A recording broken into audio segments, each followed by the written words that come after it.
Jail की सजाए मौत की काल कोठरी थी। खौफनाक सन्नाटा था और 0 वाट का बल्ब गुप्त अंधेरे को थोड़ा सा रोशन बना रहा था। 5 बाई 5 फुट का छोटा सा खाना इसको कब्र से भी ज्यादा तंग लग रहा था।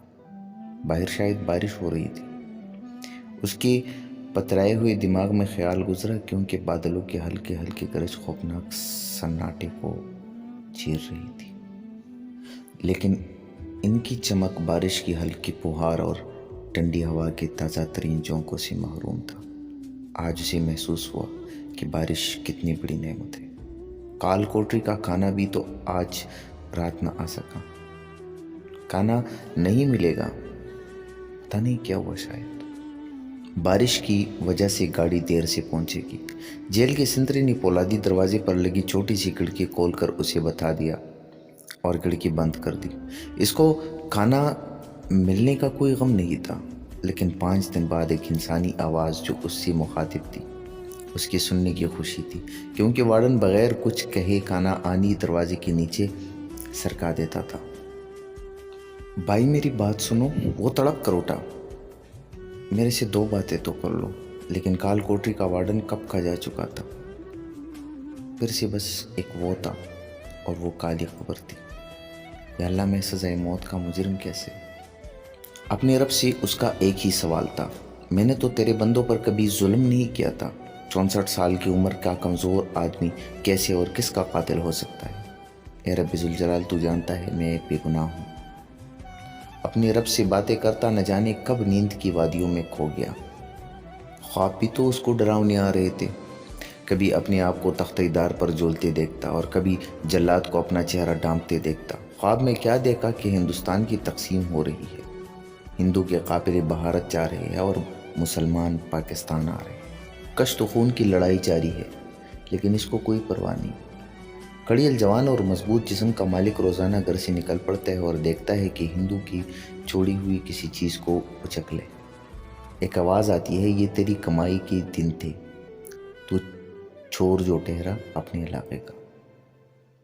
वो हड़बड़ा कर उठ बैठा और यूं महसूस हो रहा था जैसे आवाज़ बहुत करीब से आई है। वो वाकई एक चोर था, लेकिन बाद में चोरी से तायब होकर कोई काम शुरू कर दिया था। इसको याद आया कि एक हिंदू काफिला अपनी भैंस को एक दरख्त से बांध कर छोड़ गया था, क्योंकि भैंस दर्जा की वजह से आहिस्ता चल रही थी और काफिले वालों को जान का खतरा था, इसीलिए भैंस को छोड़ गई। जब ये उस दरख्त तक पहुंचा तो भैंस का बच्चा हो चुका था और चंद घंटों का था। उसने भैंस के दरख्त से रस्सी खोली और छलथा बना।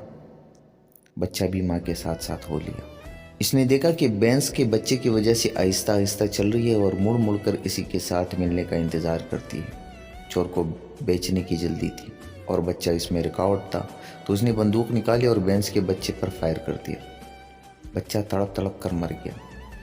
भैंस ने आसमान की जानिब सर उठाया और फिर झुका दिया। चोर ने मंडी ले जाकर भैंस को बेच दिया और सस्ती सी जरी ज़मीन ले ली। खेती बाड़ी से उसके दिन भर गए, शादी हो गई, बच्चे हो गए। वक्त बहुत अच्छा गुजर रहा था कि अचानक गांव का एक बाअसर आदमी कत्ल हो गया और इल्ज़ाम इस पर आ गया। काल कोठरी का पोलादी दरवाज़ा दिलखराश चड़चड़ाहट के साथ खुला। उसकी सोचों का तसलसल यकायक टूट गया। जेल का सुपरिटेंडेंट उसकी कोठरी में दाखिल हुआ। मियाँ ताजुद्दीन वलदी मियाँ रहमतुद्दीन, कल तुम्हें फजर की सूरज तुलू होने से पहले फांसी दे दी जाएगी। अपना आखिरी ख्वाहिश बता दो, आखिरी खाना क्या खाना चाहते हो वो भी बता दो। कल तहज्जुद के वक्त वार्ड तुम्हें गर्म पानी की बाल्टी देगा। आखिरी गुस्ल कर लेना और वार्डन को अपने वारिसों के नाम लिखवा दो जिनसे तुम आखिरी मुलाकात करना चाहते हो। ताजुद्दीन हक्का बक्का रह गया।